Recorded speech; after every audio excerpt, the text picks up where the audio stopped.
ए भाई, सपने तो दोनों आंखें देखती हैं ना। और तेरी दूसरी आंख कौन है? मैं तो हूँ। मैदान में जाएंगे, झंडा गाड़ेंगे और सबकी फाड़ेंगे। তোরা কেমন আছো? আমি এসে গেছি। আরে গেট আউট নু বাবা এসে গেছে। তো আজকে একটা দুর্দান্ত মুভি রিভিউ নিয়ে এসেছি। শুনলে একদম মাথা পাগল হয়ে যাবে। বলো বলো। আরে ক্র্যাক, ছাপড়ি ইন দা প্রো মুভি এনেছি ব্রো। দেখো, নর্মাল লাইফে তো আমরা ছাপড়ি অনেক দেখি, কিন্তু আমরা ছাপড়িদের দেখে এত মোটিভেশন পেয়েছি না, যে একটা ডাইরেক্টর ডাইরেক্ট শালা ছাপড়ি নিয়ে মুভি বানিয়ে দিয়েছে। পুরো মুভিটা শুরু হয় ছাপড়িদের থেকে শুরু। একটা ছাপড়ি ট্রেন দিয়ে লাফাচ্ছে, গুতোগুতি মারছে, ট্রেনের উপরে উঠে যাচ্ছে, যেমন একটা ছাপড়িরা করে ঠিক তেমন ওরকম বানাচ্ছে। ভাই দেখে তো খুব সুন্দর লাগলো, যে ভাই বাহ বাহ বাহ, খাতরো কা খিলাড়ি আগে হামারা। তো মুভিটা ঠিক এরকম কাহিনী, যে একটা গেম নিয়ে, মানে ছাপড়িদের যেটা আসলে মানে স্পোর্টস হয়, ঠিক আছে, যেমন বিরাট কোহলি ক্রিকেট স্পোর্টস, তেমন ছাত্রীদের একটা স্পোর্টস হয় যে তারা খাতরো কা খিলাড়ি হবে। তো সেরকমই দুই ভাইয়ের স্বপ্ন থাকে যে খাতরো কা খিলাড়ি একদম হেড হবে। তো একটা ভাই খাতরো কা খিলাড়ি হতে গিয়ে খাতরো কা হয়ে গেছে, খাতরো কা মার্ডার হয়ে গেছে, ঠিক আছে। তো আর একটা ভাই তার ভাইয়ের প্রতিশোধ নিতে গিয়ে সেই গেমে যায়।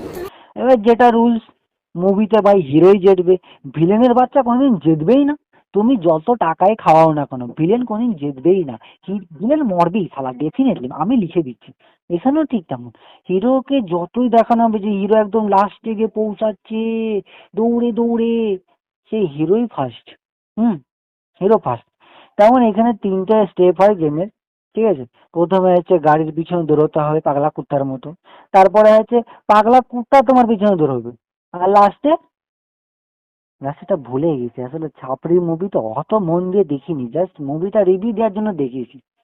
তো যাই হোক, লাস্টে অনেকটা রোড টোড ক্রস করে নাকি যেতে হয়, বাইক টাইক গাড়ি টাড়ি চালিয়ে ঠালিয়ে, অত মনে নেই আমার, ঠিক আছে।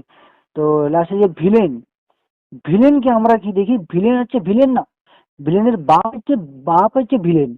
মানে বুঝতে পেরেছো তো? যাই হোক, বুঝতে পেরেছো মানে বুঝতে পেরেছো, আমি বেশি ভাঙিয়ে বলতে পারবো না, সোজা কথা।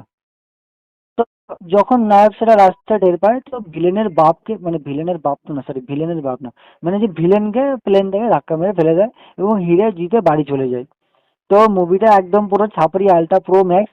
আর আমাদের ছাপরির যে গার্লফ্রেন্ড সোয়াগটা তো আলট্রা প্রো ছাপরি, আমরা আগেও তাকে দেখেছি যে পাছা নাচ মানে ড্যান্স করাতে খুব তার নাম বানিয়েছে। মুভিটা খুবই দুর্দান্ত, এক্সট্রা অর্ডিনারি, মাইন্ড ব্লোয়িং বলতাম যদি ছাপরি না হতো। একদম থার্ড ক্লাস মুভি। তার মুভি শালা কুত্তা পিছনে তাড়া করে দেয়। কুত্তা শালা ভিএফএক্স দিয়ে একদম মানে কুত্তা ভালো বানায়। তো মুভিটা একদম ভালো না, আমার তো বিশেষ করে ভালো লাগেনি। কিন্তু একটা পয়েন্ট, জাস্ট আমার একটা পয়েন্ট ভালো লেগেছে মুভিটা, যে অ্যাকশন সিনগুলো খুবই ভালো। তোমরা যদি কোনোদিন ম্যাড ম্যাক্স মুভি দেখে থাকো, মানে ইংলিশ মুভি একটা ম্যাড ম্যাক্স বলে আছে, তো সেই ম্যাড ম্যাক্স মুভিতে যেরকম অ্যাকশন সিনগুলো করা হয়েছিল, সেখানে কপি করে এখানে করা হয়েছে। হ্যাঁ, কপি করা হয়েছে, কিন্তু অ্যাকশন সিনগুলো খুবই ভালো, দুর্দান্ত হয়েছে। এর থেকে বেশি মুভি রিভিউতে কিছু নেই আজকে এই পর্যন্ত। যদি ভালো লাগে তাকে লাইক করো। আর হ্যাঁ, আস্তে আস্তে সাবস্ক্রাইব গুলো বাড়ছে, তোমরা একটুখানি শেয়ার টেয়ার করো, ঠিক আছে। মজাদার ভিডিও আনবো এরপরে একটা, সেই মুভি মানে সরি, সেই একটা ভিডিও আনছি।